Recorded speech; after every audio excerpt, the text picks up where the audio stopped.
Bonjour à tous et bienvenue à la causerie du jour.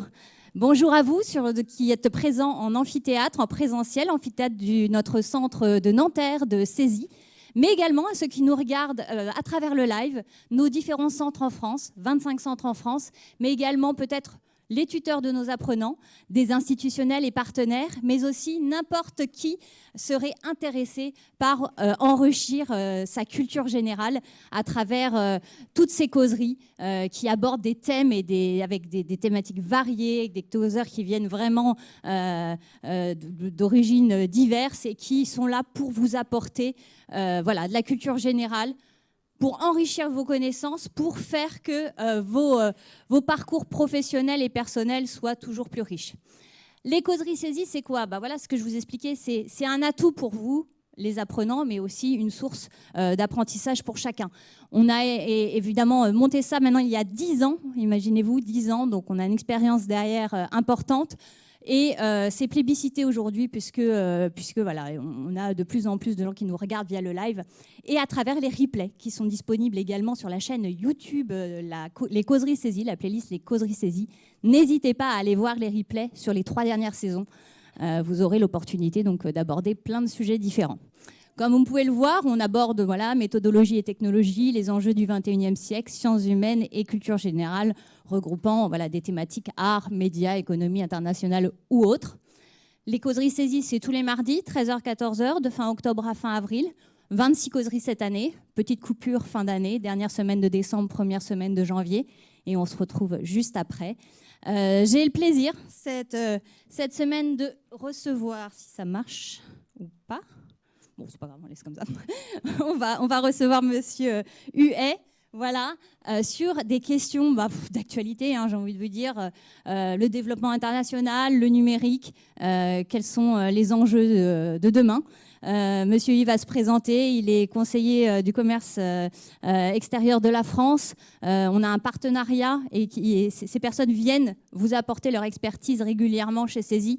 Et c'est un grand plaisir de le recevoir aujourd'hui. On va pouvoir l'accueillir chaleureusement. Merci à lui d'être là et je vais lui passer la parole pour vous exposer sa thématique du jour. Pour les questions, donc comme je le disais, vous levez bien la main si vous avez des questions, que je vous apporte le micro. Et par le live, n'hésitez pas à poser vos interrogations à causerie au pluriel @cesi.fr. Je répète, causerie au pluriel @cesi.fr et je me ferai porte-parole de vos interrogations. Merci à tous et bienvenue Monsieur Huet. Merci beaucoup. Bonjour à tous.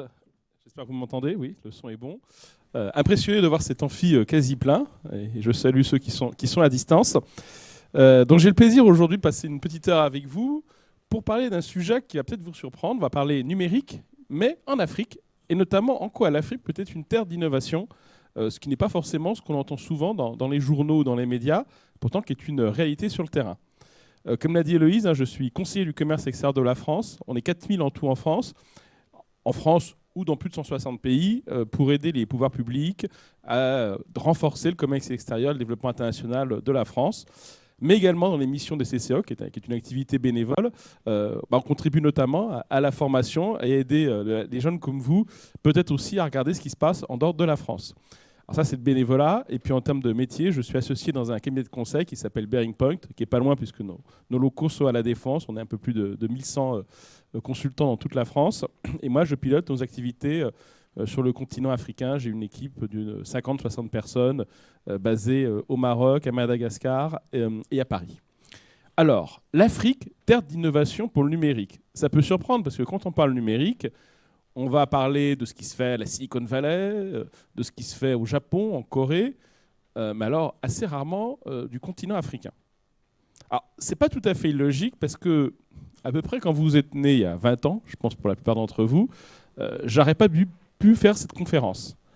Parce qu'à 20 ans, le numérique en Afrique, c'était quasi inexistant.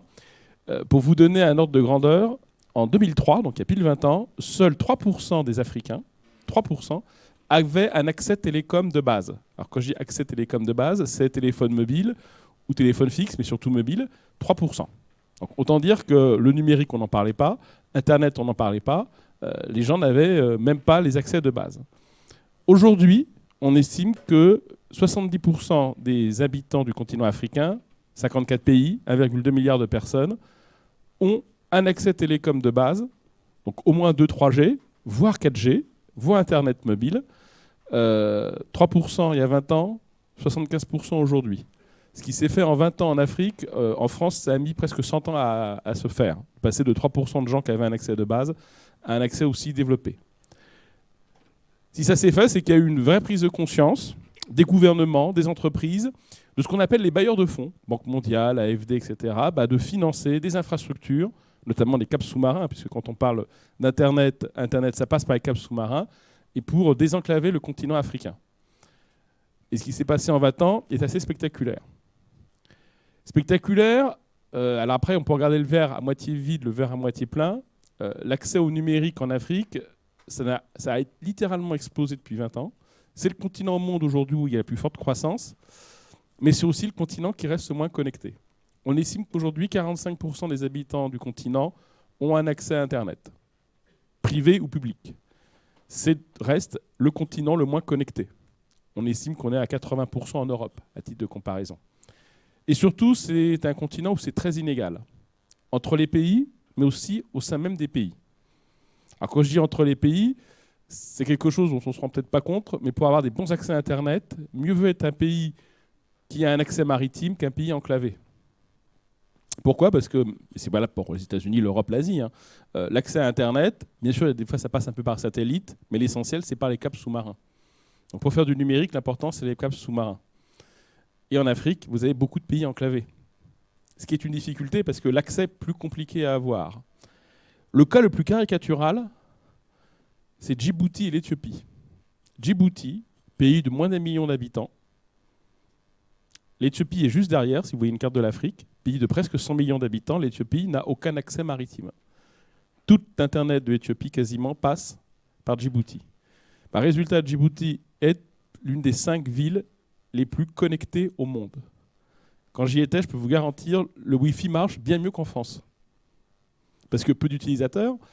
Et Djibouti, c'est 13 câbles sous-marins qui arrivent à Djibouti. Tout le quart est de l'Afrique passe par Djibouti quasiment. À titre de comparaison, la ville française avec le plus de câbles sous-marins, c'est Marseille, c'est 4. Djibouti, 13. 3 fois plus. Et je crois qu'il n'y a qu'une ville en Corée, une ville au Japon et une ville au Brésil qui a plus de câbles sous-marins. Et derrière, juste derrière, un pays de 100 millions d'habitants, l'Éthiopie, qui n'a pas de câbles sous-marins, puisqu'il n'a pas de façade maritime. Alors ça ne veut pas dire qu'il n'y a pas d'Internet, mais ça veut dire que l'Internet passe via d'autres pays, qu'il faut d'autres installations, etc., etc. Inégalité aussi au sein des pays. Alors, c'est à peu près vrai comme en France, sauf qu'en Afrique, c'est pire. C'est-à-dire qu'il faut mieux habiter dans une grande ville, ou comme ici, dans cette région, qu'en campagne. Parce que d'un point de vue économique, pour les opérateurs, c'est plus intéressant quand vous êtes dans une ville à forte densité que quand vous êtes dans une région où il y a une faible densité, donc peu de clients par habitant quelque part. C'est la logique, sans compter où les accès sont difficiles. Zones montagneuses, savanes, etc. Un des pays les plus extrêmes au monde à ce niveau-là, c'est un pays africain, c'est l'Algérie.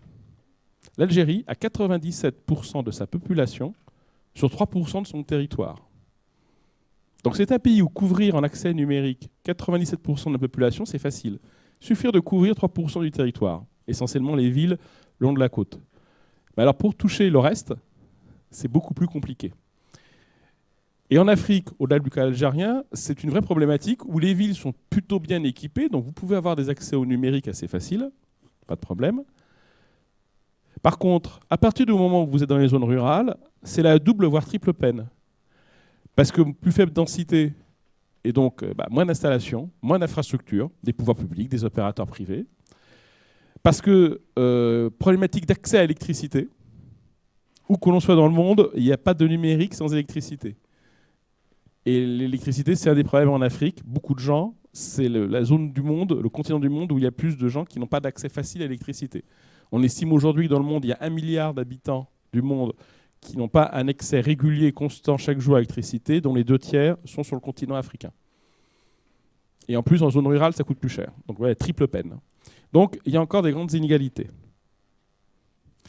Je commence par présenter un peu ce panorama parce que c'est pour expliquer qu'il s'est passé beaucoup de choses en 20 ans sur le continent, plus que dans tous les autres. Il y a eu un véritable effet de rattrapage, mais que tout n'est pas encore parfait et qu'il y a encore des grands challenges.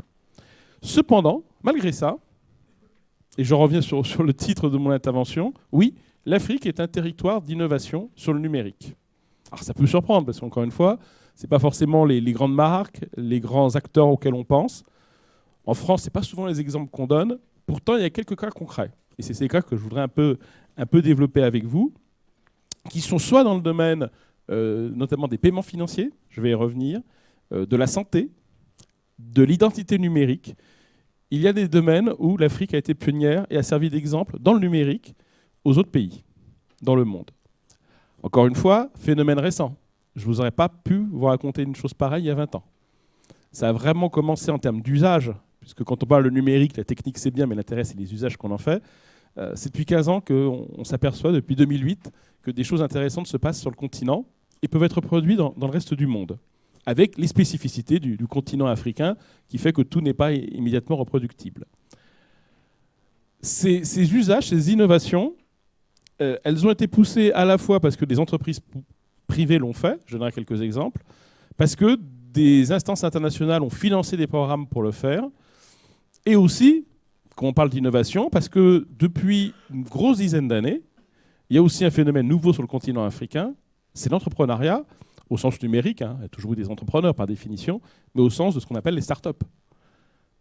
Il y a 15 ans, les startups africaines, il n'y en avait pas beaucoup. Et encore une fois, c'est juste une conséquence que l'accès au numérique était très limité. Aujourd'hui, vous avez un vrai terreau de startups, alors qu'ils peuvent être des startups d'entrepreneurs locaux africains. Il est vrai beaucoup dans les pays anglo-saxons. Il y a des vrais réseaux au Kenya, en Afrique du Sud, au Ghana, au Nigeria, en Égypte, mais aussi dans les diasporas. Vous connaissez tous le 440 français. Maintenant, il existe depuis 2017 le Up 40, les 40 entreprises start-up françaises par et pour des Africains. Et dans certains domaines qui sont spécifiques aussi à l'économie du continent. Ça parlait de start-up en Afrique, dans le numérique, encore une fois, il y a 10 ou 15 ans, c'était bien sûr quelque chose qui n'existait pas. Aujourd'hui, ça existe. Elles peuvent être africaines, elles peuvent être européennes, elles peuvent être même aussi américaines. Une des grosses levées de fonds des 2 dernières années, c'est une entreprise qui s'appelle Webs, qui est une entreprise américaine, pour développer du paiement en Afrique. Elle a levé près d'$1 milliard pour une activité 100% sur le continent africain. Alors c'est quoi ces exemples concrets d'innovation dans le numérique en Afrique? Le plus historique, alors historique, une histoire courte, je parle d'il y a 15 ans, et qui est vraiment un cas d'école, mais c'est celui dont je pense, on parle le plus, donc peut-être pour certains d'entre vous connaissez déjà, et on verra que ce n'est pas le seul, c'est ce qu'on appelle le paiement mobile. Alors je sais qu'en France, on a découvert qu'on pouvait, depuis 3-4 ans, un peu grâce au Covid, qu'on pouvait payer avec son téléphone. En Afrique, ça fait 15 ans que ça se fait.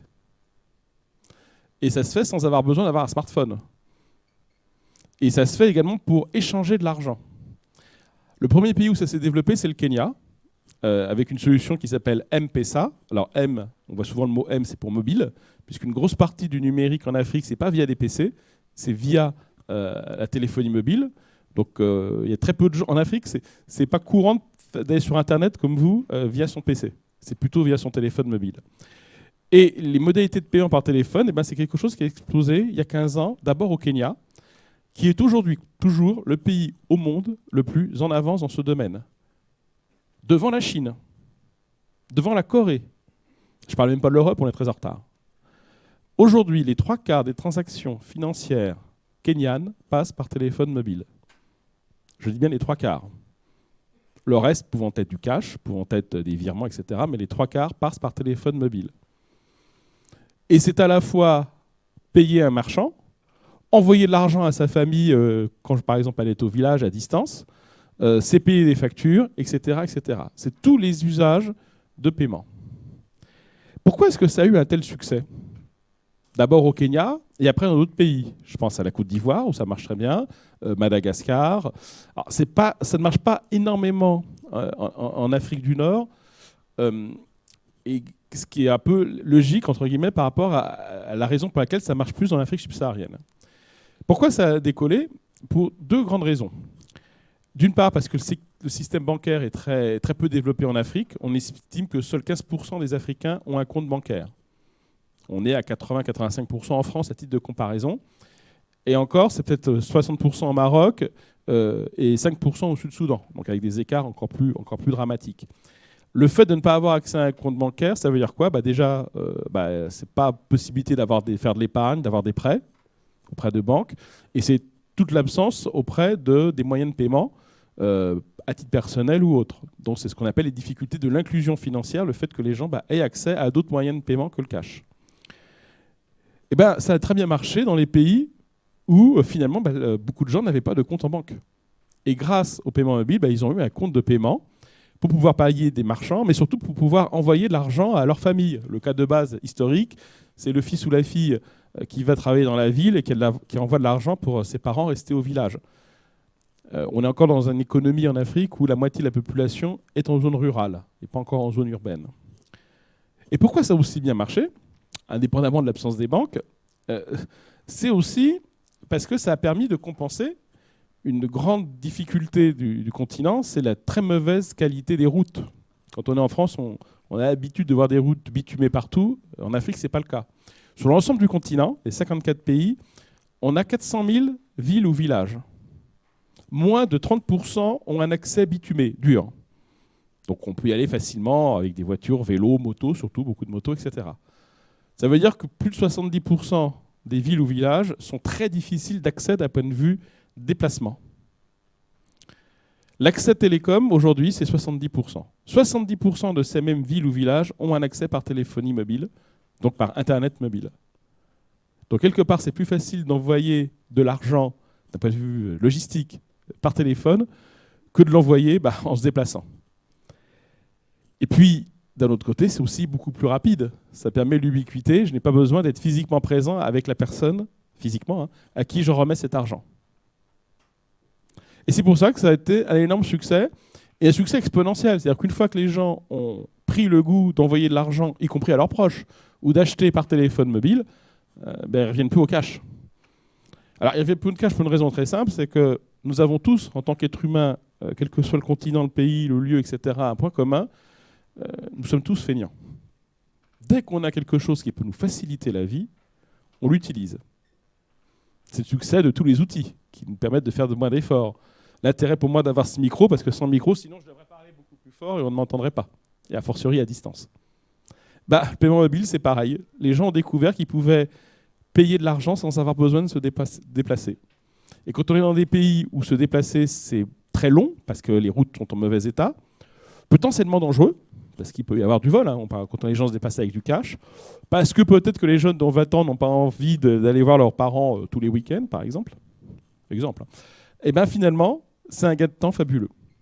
Et donc, c'est un énorme succès, et qui contribue aussi à faire ce que les économistes appellent de l'inclusion financière, c'est-à-dire de faire en sorte que des gens qui peuvent être très pauvres, on parle parfois de personnes qui n'ont pas de salaire mensuel, mais qui gagnent l'argent au jour le jour, peuvent bénéficier, parce qu'ils ont un accès finalement, alors ce n'est pas un compte en banque, c'est un compte de paiement, mais ils peuvent avoir accès à d'autres outils pour faire des microcrédits, des micro-prêts, de la micro-épargne, encore une fois pour partager de l'argent, etc. Et donc c'est un véritable enjeu, y compris dans ce qu'on appelle donc l'inclusion financière.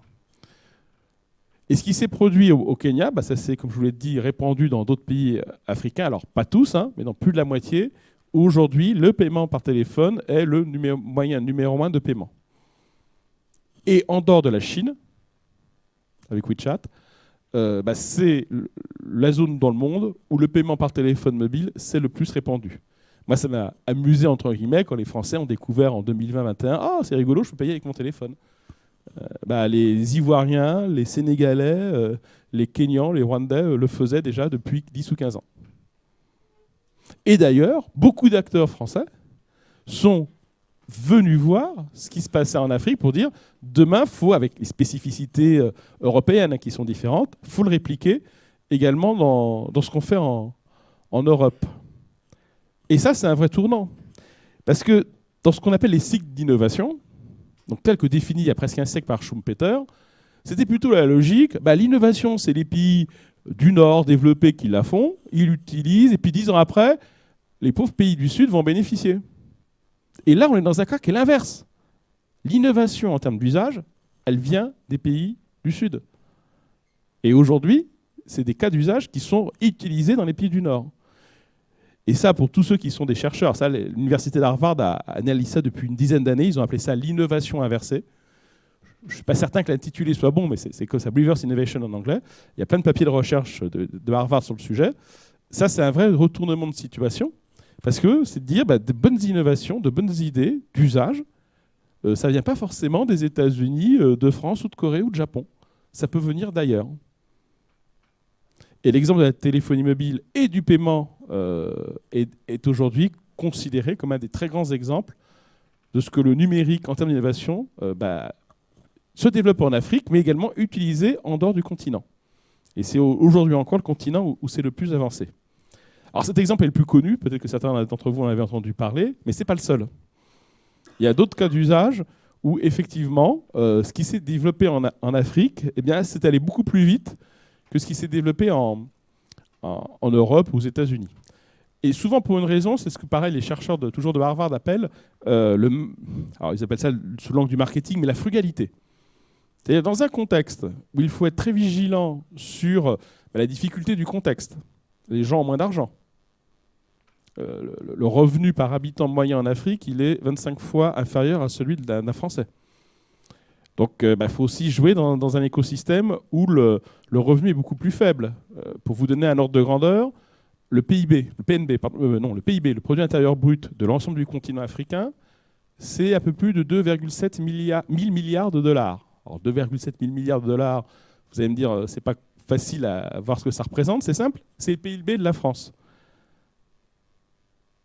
Mais d'un côté, c'est 68 millions de personnes, de l'autre, c'est 1,2 milliard. Donc vous voyez bien cette différence. Donc, il y a des usages qui se développent de l'innovation, il faut tenir compte de ce contexte. Il faut tenir compte, donc, pour reprendre l'image des chercheurs de Harvard, de la frugalité, dans un continent où l'accès à l'électricité est très compliqué. Alors, ce n'est pas le sujet du jour, puisqu'on parle plutôt du numérique, mais sachez que des grands acteurs européens, enfin européens, même internationaux, comme Legrand ou Schneider Electric, ont utilisé ce qui se passait en Afrique ou en Inde, par exemple, pour améliorer leurs propres solutions dans le domaine de l'électricité, parce que ces continents forcent à trouver des solutions légères, pas chères, etc., autour de l'électricité, dans un contexte donc très compliqué, d'où la notion de frugalité. Un autre exemple d'innovation concrète, en dehors du paiement mobile, et qui est bien dans cette logique de frugalité, c'est tout ce qui est attaché à l'identité numérique. Alors, l'identité numérique, enfin, l'identité au sens large, quand on est en France, on se dit, bon, c'est pas forcément un sujet, puisqu'il y a l'état civil, il y a les papiers d'identité, donc tout ça, ça vous paraît naturel. Ce n'est pas le cas dans encore beaucoup de pays. On estime qu'aujourd'hui, dans le monde, un peu plus d'1 milliard d'individus n'a aucun papier d'identité. Et les papiers d'identité, ce n'est pas juste pour se faire contrôler par la police, mais c'est ça qui donne le droit de vote. C'est ça qui peut donner le droit, quand les pays en ont, à une forme de sécurité sociale, à l'accès à certains services de l'administration. Et sur ce milliard d'individus, il y en a les 2 tiers en Afrique. Les pays africains ont certes des états civils, mais qui sont dans un état absolument pas informatisé, papier, etc., donc très en retard. Et là, il s'est passé il y a une dizaine d'années à peu près le même phénomène que sur la téléphonie mobile. Certains gouvernements se sont dit il faut quand même qu'on puisse connaître notre population, encore une fois, pour l'ensemble des services qu'on apporte, pour le droit de vote, c'est quand même important, parce que tant qu'on n'a pas de statistiques sur la population, où est-ce qu'on doit construire des hôpitaux, des crèches, enfin, tous les services publics à partir du moment où on a les moyens, et bien dans ce cas-là, les États se sont dit, et ont obtenu des financements de la Banque mondiale, de la Finance internationale, pour mettre en place ces états civils, donc la connaissance de l'identité de leurs citoyens. Mais surtout, et là c'était intelligent, ils se sont dit, on ne va pas s'amuser à refaire les erreurs que les États-Unis, les Européens ont fait, parce qu'eux, ils ont fait ça X fois, etc. Donc ils sont directement allés à une solution beaucoup plus innovante que ce qu'on a, ou ce qu'on avait nous en Europe. C'est ce qu'on appelle le fameux leapfrog, le saut de grenouille, c'est-à-dire que quitte à être parti en retard, autant éviter de faire toutes les mêmes erreurs que les autres et d'aller directement à une solution meilleure. Et les solutions meilleures en termes d'identité, c'est d'avoir des données qui sont peu falsifiables, et notamment utiliser la traçabilité numérique et surtout ce qu'on appelle la biométrie, C'est-à-dire au-delà du visage, photo de l'iris de l'œil, d'empreintes, etc. Donc tout ce qui permet d'avoir des papiers d'identité peu falsifiables avec une vraie identité des citoyens. Le résultat, c'est qu'aujourd'hui en France, en 2023, vous commencez à avoir quelques permis de conduire et cartes d'identité biométriques et numériques. En Afrique, ça fait plus de 10 ans que ça existe. Le premier pays au monde qui l'a eu, c'est le Gabon. Premier pays au monde où toute la population avait une carte d'identité biométrique. Alors après, à l'époque, le Gabon faisait adulte par enfant, il y avait 800 000 habitants, 1,6 million avec les plus jeunes. C'est facile à déployer dans un pays d'une taille plus petite. Il y avait le même projet en Inde. L'Inde, c'est 1 milliard d'habitants, ça prend plus de temps. Mais aujourd'hui, les pays qui ont les états civils les plus avancés en termes de collection de données, de sécurité de la donnée, donc éviter qu'on vous vole votre identité, ça fait partie, dans notamment les pays d'Afrique, grâce à la biométrie et grâce à ces solutions-là. En France, on commence maintenant les cartes d'identité commencent à l'avoir, donc plus de 10 ans après. Mais d'un autre côté, certains pays sont passés du papier limite rongé par les rats à des systèmes beaucoup plus avancés.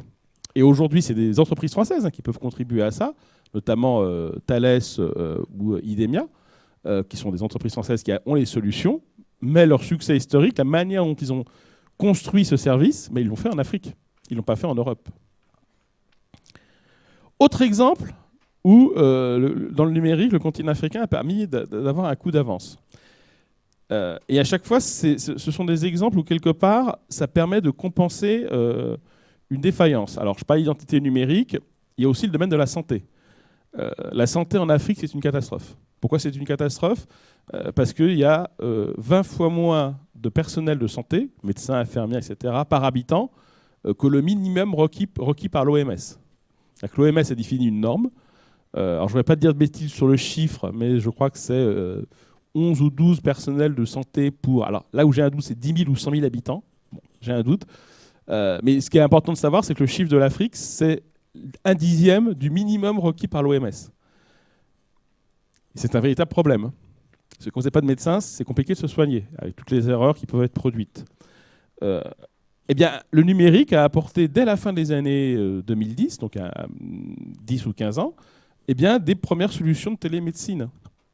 Parce que quand vous avez peu de médecins, il ne faut pas qu'ils perdent du temps à se déplacer, a fortiori dans un pays où les routes sont en mauvais état. Donc mieux vaut à la limite que les médecins soient tous concentrés au même endroit et puissent faire du télédiagnostic, de la télémédecine.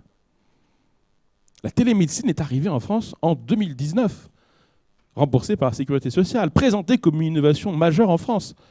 La télémédecine, il y en avait en Afrique dès 2007-2008, plus de 10 ans avant.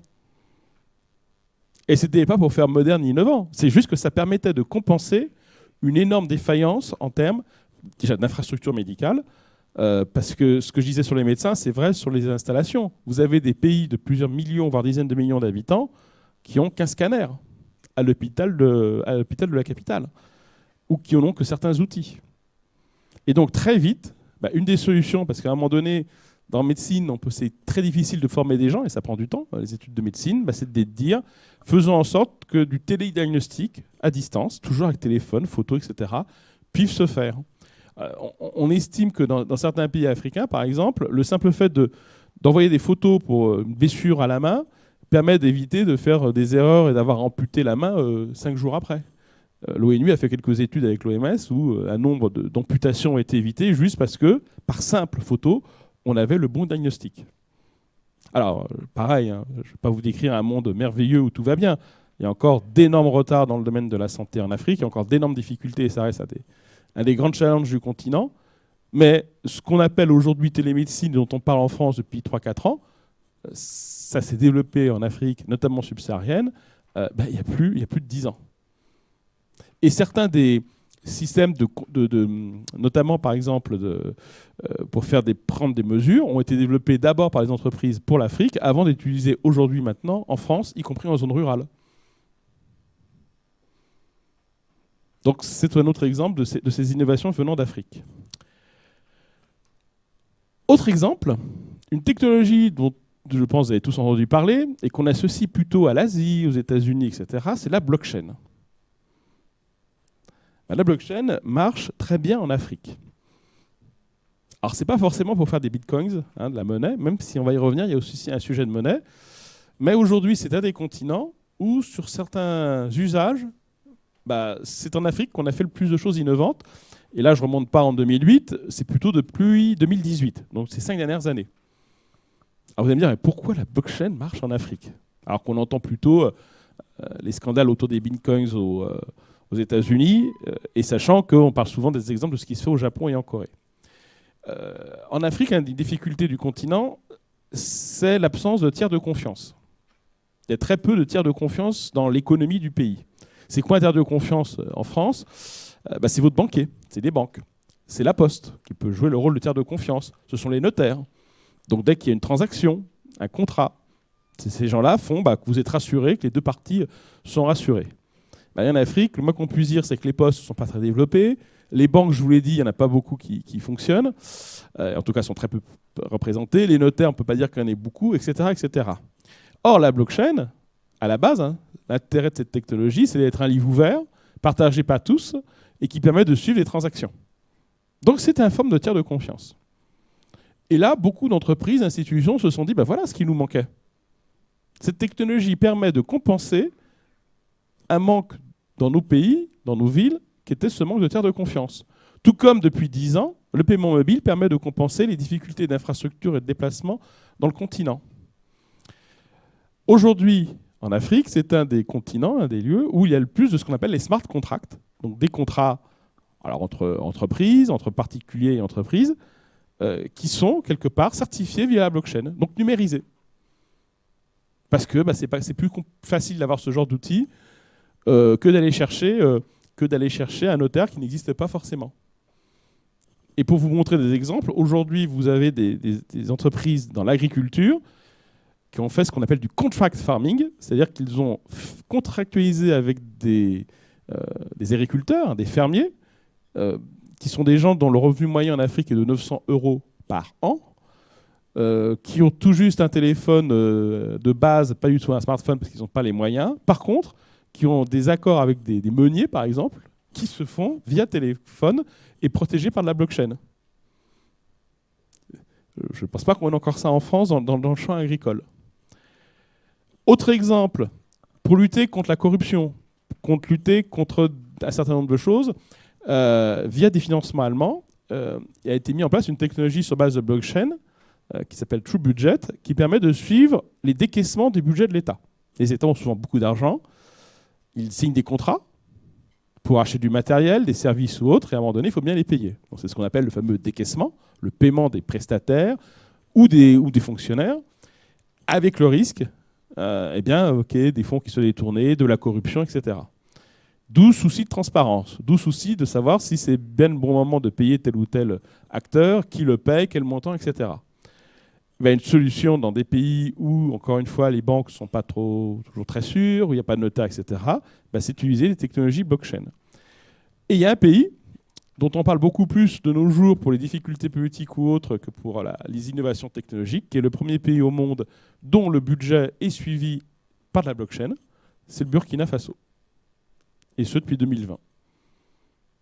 Avant un pays asiatique ou américain ou autre, une grande partie du budget du Burkina Faso est tracé par la blockchain. L'Éthiopie est en train de le mettre en œuvre. Le Brésil est en train de le mettre en œuvre. Et de nouveau, c'est un des pays africains qui ont réussi à mettre en place quelque chose. Je ne pense pas encore qu'on en parle en France. Peut-être qu'on le fera en France dans 10 ans et qu'on dira « Ah, nous sommes très innovants ». Vous avez rattrapé 5 ans de retard sur vos 15 ans de retard. Donc, autre exemple concret d'innovation. Et encore une fois, le fait que ces innovations viennent du continent africain, ce n'est pas le fruit du hasard, c'est cette fameuse...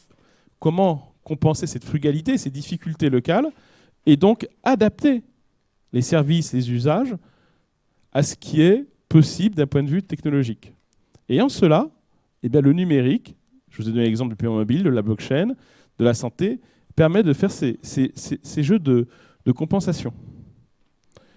Et aujourd'hui, on a bel et bien des cas d'innovation assez fortes.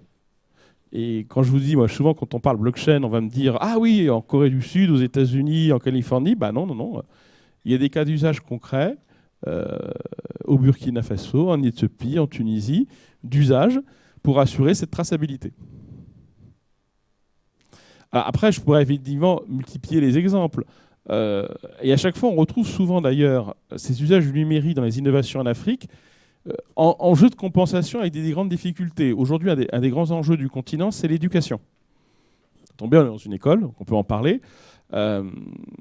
On estime que la population africaine va doubler dans les 20-25 ans qui viennent, ce qui a juste une conséquence, ça veut dire qu'il va falloir former, comme vous aujourd'hui, 1,2, 1,4 milliard de jeunes. Aucune zone dans le monde, dans les 20 ans qui viennent, pas dans 200 ans, aucune zone dans le monde, ni l'Inde ni la Chine, n'a connu un tel volume de jeunes à former aussi rapidement.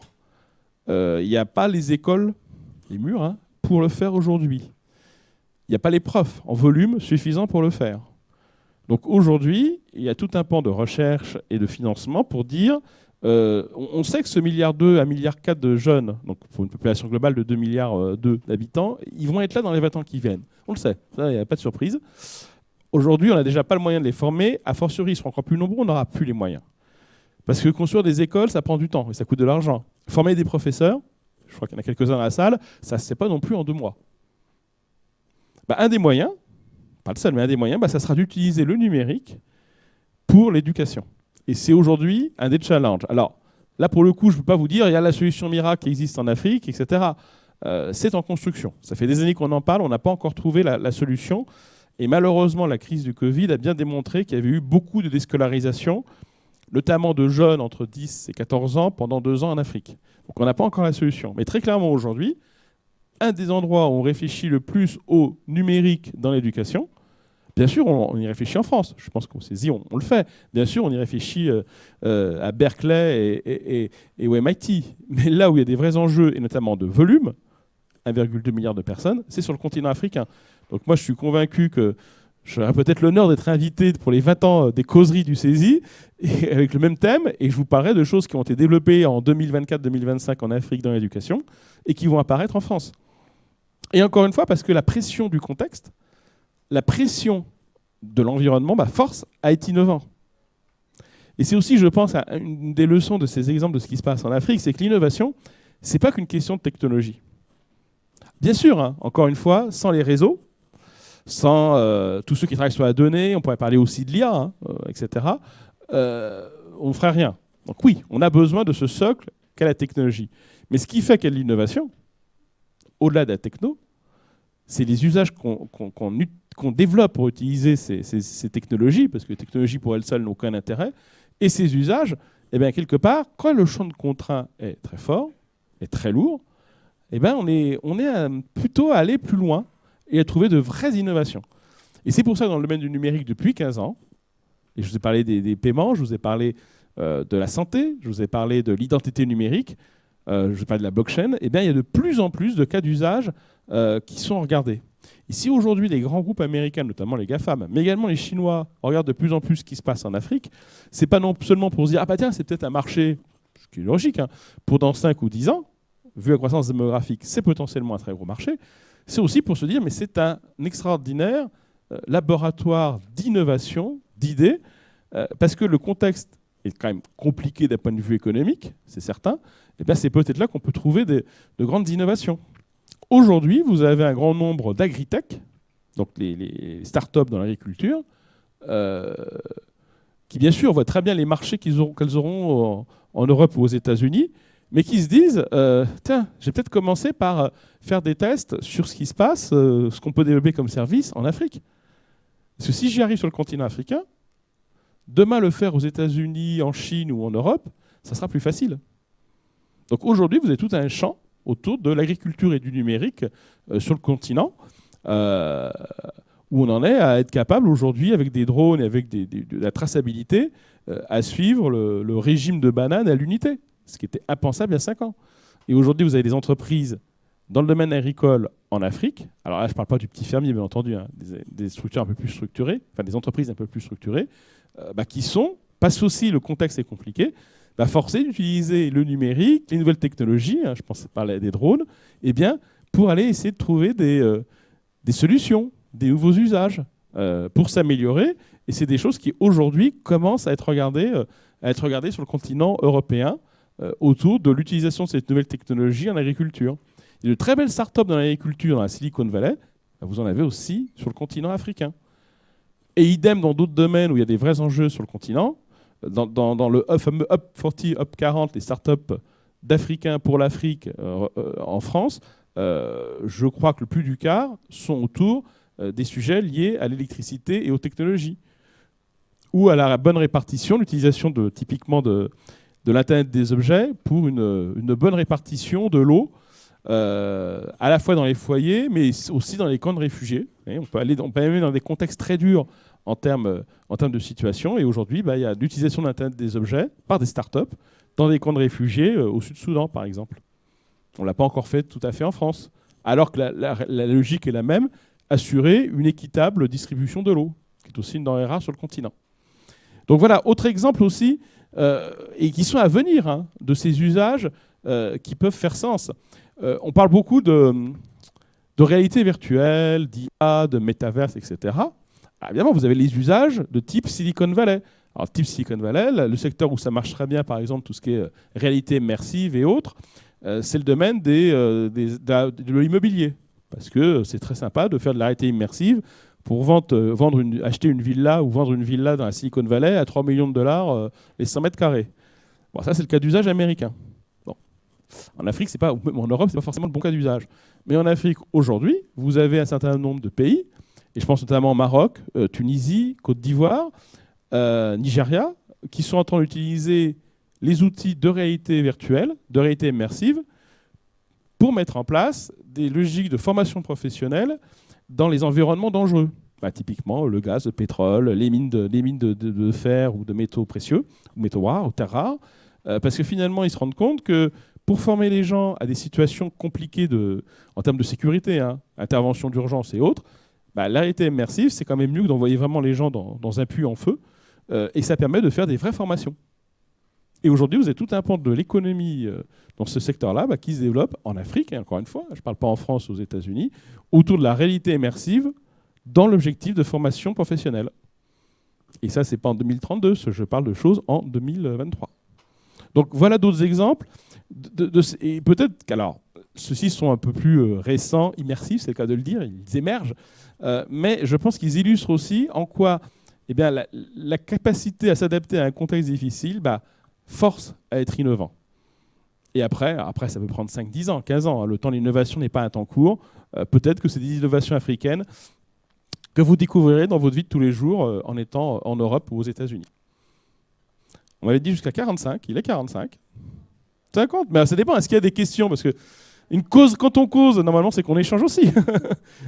Depuis que j'ai découvert que j'étais causeur. On peut passer directement donc aux questions. Si vous avez, sinon on peut continuer. Vous avez des questions? Très bien, il y a des questions. Alors je vais juste rappeler pour nos chères personnes qui nous suivent via le live, vous pouvez également poser des questions à causerie@cesi.fr. Donc, on lève bien la main, je vous apporte un micro. Donc, on en a là, je vais juste voir le monsieur, après, ici. Parlez bien dans le micro et après, j'identifie ceux qui passeront après. Bonjour, merci. Bonjour. Vous parlez d'innovation. Est-ce qu'on peut parler de risque aussi? On voit les propriétaires des réseaux sous-marins, enfin des câbles de communication, ces GAFAM américains qui investissent en masse en Afrique. Est-ce que ça présente un risque, à contrario de cette innovation? Dans toute chose, il y a des risques. Ça, c'est très clair. Dans les risques que je vois, alors une grande partie des câbles sous-marins sur l'Afrique ont été financés, pas forcément par les acteurs privés. C'était plutôt des financements de la Banque mondiale ou de l'Agence française de développement ou autre. Donc, c'est pas que du privé. Donc, une grande partie sont publics. Donc, ce risque-là n'est pas avéré. Après, aujourd'hui, dans les risques que je vois sur ce champ du numérique, d'une part, il y a un risque lié à tout ce qui est protection des données. On estime que 15% des internautes dans le monde sont africains, 1% des data centers dans le monde sont en Afrique. Donc, à un moment donné, une bonne partie de données de l'Afrique ne sont pas en Afrique. Et un jour, ça peut poser des problèmes. Sachant que construire des data centers en Afrique, c'est aussi une problématique, puisque pour faire des data centers, il faut de la fraîcheur et de l'eau, et de l'électricité, donc, qui sont souvent des denrées rares sur le continent. Donc, vous voyez, il peut y avoir plein de sujets de ce genre. Après, dans les risques, un point important, c'est qu'on avait fait une étude récemment sur l'impact climat du développement du numérique en Afrique.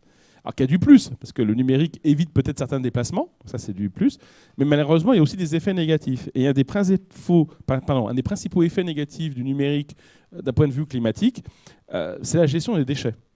C'est-à-dire que dans tout le développement du numérique, le principal impact négatif d'un point de vue climat, etc., c'est qu'est-ce qu'on fait une fois qu'il ne marche plus des PC, des téléphones et surtout leurs batteries. Or, comme le continent africain est quand même très mal structuré en termes de gestion des déchets, c'est encore très anarchique, contrairement à ce qu'on a en Europe. Ce problème, qui est déjà un problème en Europe, eh ben, il est décuplé en Afrique. Et je pense que là, on n'est qu'au début de l'histoire, là c'est le côté un peu risque et difficulté, c'est qu'avec le développement du numérique, qui est important sur le continent, la gestion des batteries, typiquement, va être un vrai enjeu, une vraie difficulté. Question numéro 2, je pense. Alors, c'était surtout porté, vous avez parlé de secteurs stratégiques comme la santé. Est-ce que ça peut influencer les campagnes, voilà, est-ce qu'on peut se servir de cette innovation pour certaines puissances, hein, on parle de la Chine, on parle des Américains qui investissent, hein, est-ce que cette innovation est un risque d'intelligence économique? Voilà, je n'avais pas précisé tout à l'heure. Pardon, oui, c'est encore un sujet. Il est clair que ne faut pas être naïf. Hein. La Chine investit beaucoup en Afrique, les États-Unis aussi. C'est pas que par bonté d'âme. Hein. Il y a des vrais enjeux d'intérêt. Et d'ailleurs, avec un effet de plusieurs bandes. Une grande partie de l'investissement chinois sur le continent est dans les infrastructures, mais type routes, barrages, concessions portuaires, et qui sont souvent accolées avec des conditions de remboursement. Et en cas de non-remboursement, c'est de la mainmise, par exemple, sur un certain nombre de terres pour leur richesse en termes de métaux. Et notamment des métaux, notamment les terres rares, alors que ce ne sont pas des terres, mais des métaux, qui vont beaucoup servir dans tous nos outils que nous avons en termes de numérique, les batteries, etc. Donc oui, très clairement, il y a un enjeu à ce niveau-là. Après, il y a souvent aussi un débat sur est-ce qu'on va être espionné par la Chinoise, les Américains. Alors, ça peut même aller au-delà. Hein. Malheureusement, en Afrique, il y a parfois beaucoup de tensions entre pays proches. Et parfois, il y a le vrai doute de dire mais si moi, mes informations d'Internet, si je suis un pays enclavé, passent par un autre pays, est-ce qu'ils ne vont pas m'espionner? La Suisse est un pays enclavé, mais je ne pense pas qu'ils soupçonnent l'Italie ou la France de les espionner. Il y a un an, il y a eu une grande tension entre le Congo, RDC, Kinshasa, et le Rwanda, parce qu'il y avait toute une rumeur qui venait, c'est qu'en fait, une grande partie de l'Internet du Congo passe par le Rwanda, etc., enfin la côte Est. Et donc, ils ont mis des data centers Huawei, donc tous les Congolais sont espionnés par la Chine et le Rwanda. Et on avait frôlé l'incident diplomatique à cause de ça. Je ne suis pas certain que ça soit réel, ce genre d'espionnage, mais ça peut arriver. Donc, effectivement, en termes d'intelligence économique, il faut être assez vigilant. Et malheureusement, aujourd'hui, sur le continent, il n'y a pas forcément toutes les bonnes sécurités pour prévenir ce risque. Alors, je crois qu'il y a une question de madame, une question au fond. Il y a des questions, c'est merveilleux. Bon, merci pour la présentation, elle était très intéressante, franchement, et on a appris beaucoup de choses sur l'Afrique que moi, personnellement, je ne connaissais pas avant. Moi, je suis curieuse un peu de savoir, vous avez répété plusieurs fois durant la présentation des différents thèmes sur lesquels il y a de l'innovation. Vous avez parlé des routes qui sont en très mauvais état. J'ai l'impression qu'on a intérêt que ces routes-là restent en mauvais état pour faire des tests sur les différents types d'innovation. Bon, un peu ça, oui. Alors, c'est une autre façon de voir les choses. Oui. Non, malheureusement, je pense que c'est... Alors, d'une part, c'est un constat réel d'un très grand retard en termes d'infrastructures, notamment routières en Afrique. Les grandes villes, ça va à peu près bien. Et encore, pour certains, même capitales de pays, il peut y avoir des surprises. Mais les routes, ce sont souvent... les infrastructures ont été très faibles, très faible investissement dans ce domaine-là. Pour revenir à la question précédente, des années 60-80 à 2010, beaucoup d'infrastructures faites par du BTP chinois dont on découvre 10 ans après que la qualité des routes n'est pas très bonne et qu'il faut les refaire. Donc, Madagascar est malheureusement un tristement bon exemple à ce niveau-là. Donc déjà, il y a tout ce phénomène, c'est pas voulu, hein, mais il y a une réalité terrain sur lequel effectivement les routes sont en très mauvais état. Et puis après, il ne faut pas juste oublier un point, c'est l'immensité du continent africain. J'étais il y a 15 jours au Congo-Kinshasa, qui, je rappelle, est une ancienne colonie belge. c'est 40 fois la taille de la Belgique, le Congo. C'est 8 fois la taille de la France. Le problème qu'on a, c'est que les cartes du monde auxquelles on a l'habitude écrasent totalement l'Afrique. En fait, regardez sur Internet les cartes du monde sans cette distorsion, mais plus réelle, vous verrez que l'Amérique latine et l'Afrique sont en superficie totalement énormes. Et que l'Europe est assez petite. Et même l'Amérique du Nord. On ne se rend pas compte de la taille du continent africain qui, en fait, quand on a la vision classique qu'on a dans les salles de classe et autres, il est réduit pas de 2 ou 3. Il y avait un Allemand qui avait fait une infographie en 2011 qui est assez connue. Dans le continent africain, il avait mis, donc géographiquement, vous mettez l'Union européenne, Angleterre comprise, enfin Grande-Bretagne comprise, vous mettez la Chine, vous mettez l'Inde, vous mettez le Japon et vous mettez les États-Unis d'Amérique. En superficie, vous mettez tout ça. Et souvent, ça, on l'oublie. Et derrière cette dimension géographique, les infrastructures, c'est un enjeu. C'est plus compliqué, je pense, d'avoir un bon réseau routier en Russie qu'au Luxembourg. C'est déjà une question de taille et de géographie. Moi, j'ai vu des photos dans le fond. Ah bah aussi, monsieur tout. Oh là, il y en a plein là-haut, mais il y avait aussi quelqu'un au milieu avant. Et là-bas aussi. Alors, d'où l'intérêt d'être au premier rang, parce que vous évitez à Héloïse de marcher. Donc, les prochaines fois, mettez-vous devant. Merci bien. Merci de votre intervention. Du coup, moi, je vais intervenir plutôt en suggestion, ou bien j'ai une inquiétude en fait par rapport au sens de l'innovation en Afrique. Parce que tous ces beaux projets qui arrivent en Afrique, par exemple, comme Orange Money, le système de paiement sur téléphone, ou MPCA, ou voilà, et la télémédecine et tout ça, ce sont des innovations importées. On va dire ça comme ça. Ça oriente le sens de la technologie, de l'innovation en Afrique. C'est comme si on était des testeurs. C'est comme si on était sur un grand continent d'incubation de projets qui viennent de l'extérieur. Sur les 54 pays africains et tout ça, 15 seulement ont leur satellite. 15 seulement ont vraiment convenablement accès à Internet. Donc je me demande, au lieu de venir tester les Africains comme si c'était comme si c'était une zone d'incubation, il faudrait plutôt essayer de développer Internet pour qu'ils puissent développer leur innovation, mais avec leur réalité et en fonction de leur culture, tout simplement. Tout ce qui a été créé jusqu'à maintenant, c'est orienté et on est des testeurs. Du coup, ça fait de nous des followers. Voilà. Alors, je ne suis pas entièrement d'accord. Alors attention, pareil, je ne vais pas vous décrire un monde merveilleux. Typiquement, sur tout ce qui est technologie, équipement, sur tout ce qui est équipement, là, je vous rejoins. Aujourd'hui, la plupart des technologies utilisées viennent d'entreprises, alors soit américaines, européennes ou chinoises. Ne rêvons pas, hein. Aujourd'hui, les réseaux télécoms en Afrique, c'est essentiellement Huawei et ZTE, chinois.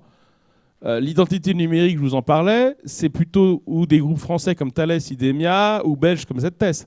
Donc, sur les équipements et les technologies, je vous rejoins, c'est plutôt des entreprises ou chinoises, ou japonaises, ou américaines, ou européennes. Après, sur les usages en eux-mêmes, une grande partie des exemples que je vous ai donnés, ça n'a pas été fait par des Européens. M-Pesa, ça n'a pas été fait par une société, ça a été fait par Safaricom, qui est une entreprise kenyane. Le premier opérateur télécom du continent, c'est MTN, qui est sud-africain. Devant Orange, devant Vodafone. Donc une grande partie de ces usages a été développée par des entreprises et des structures africaines. Donc moi, je pense qu'il faut bien distinguer deux choses. Les infrastructures, les équipements sont essentiellement non africains. Ça là-dessus, et là pour moi, c'est même pas une question d'incubateur. C'est juste l'Afrique, pour ces gens-là, c'est un marché. Point barre. Par contre, sur les usages, une grande partie de ceux que je vous ai décrits, alors pas tous, hein, mais une partie, notamment le paiement mobile, c'est plutôt des usages africains. Et pour mémoire, vous citiez le cas d'Orange. Donc Orange est arrivé après M-Pesa en 2008 avec Orange Money.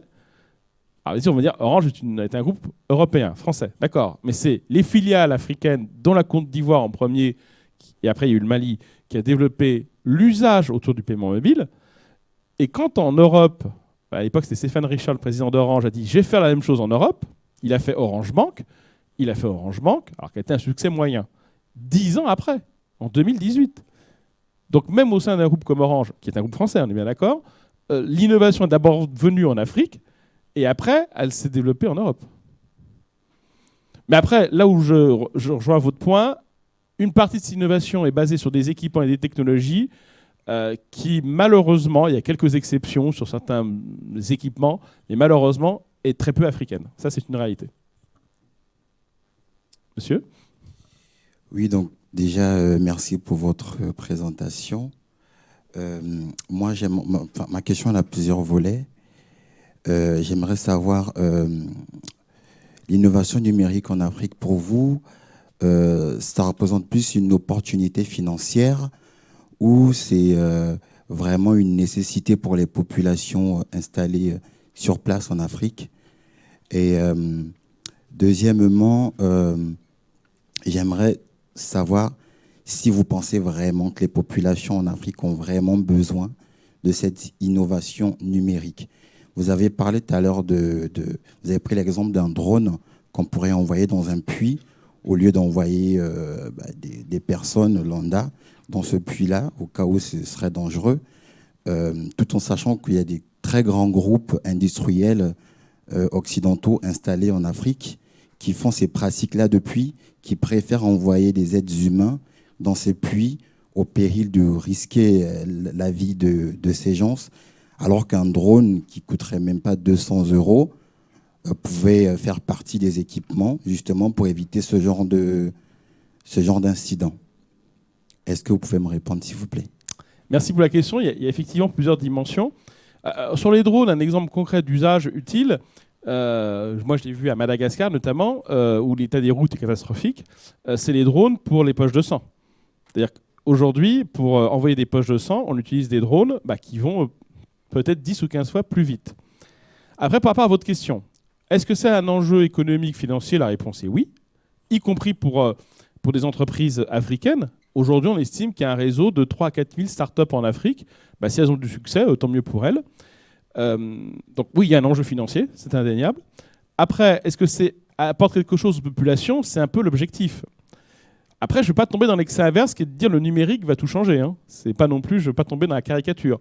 Mais très clairement, aujourd'hui, le numérique apporte effectivement, est une des solutions, ce n'est pas la solution, c'est une des solutions pour améliorer la vie des habitants. On a fait plusieurs études au Nigeria, Madagascar, Côte d'Ivoire, sur l'apport du numérique dans les populations pour les fermiers, pour leur travail, qui sont les gens parmi les plus pauvres du continent, avec un travail qui n'est quand même pas le plus facile. Aujourd'hui, ça permet le numérique, l'inclusion financière de ces gens-là. On a des cas concrets, je pense à Madagascar, pour des riziculteurs, où en un an, le fait d'utiliser des outils numériques, ne serait-ce que pour vendre leur riz, donc on n'est pas sur des choses de prévision météo, leur permet de doubler leurs revenus. Quand vous gagnez 900 € par an, passé à 1800, je peux vous dire que ça vous change la vie. Encore une fois, le numérique ne répondra pas à tout. Par contre, aujourd'hui, c'est plutôt des cas où ça aide. Mais ça ne résoudra pas tout. Je ne veux pas tomber dans la caricature inverse. Alors, je ne sais pas si on a le temps pour une dernière question, parce que j'en ai une là et une là. Non, on va devoir conclure puisqu'il est 59 et on va passer à la fin du live. Cependant, comme je le répétais, si vous avez des questions, vous pouvez peut-être, si vous avez 5 minutes après la causerie, avec venir. plaisir. Et le live, vous pouvez envoyer vos questions par mail et Monsieur Huet sera ravi de vous répondre. Merci à lui, vous pouvez l'accueillir, le remercier chaleureusement. Donc en fait, vous pouvez aussi revoir les replays, donc je l'expliquais, s'il vous plaît, sur la chaîne YouTube, sur la playlist Les Causeries Séries, n'hésitez pas. Transmettez le lien live, il est gratuit, diffusable. Vous cliquez dessus à 13h et voilà, il n'y a aucun souci à vos réseaux personnels, professionnels, c'est toujours un atout. Vous pouvez suivre l'ensemble des causeries chaque semaine comme ça. Et voilà, donc la semaine prochaine, je vous attends pour la prochaine... attendez, il y a un petit souci. Voilà. La prochaine, c'est l'innovation, un levier face aux défis socio-environnementaux. On accueillera Andrea Boisadan, qui est chercheur, enseignante-chercheur chez CESI. Et ben voilà, je vous attends encore nombreux. Merci à tous. Très bon après-midi. Au revoir.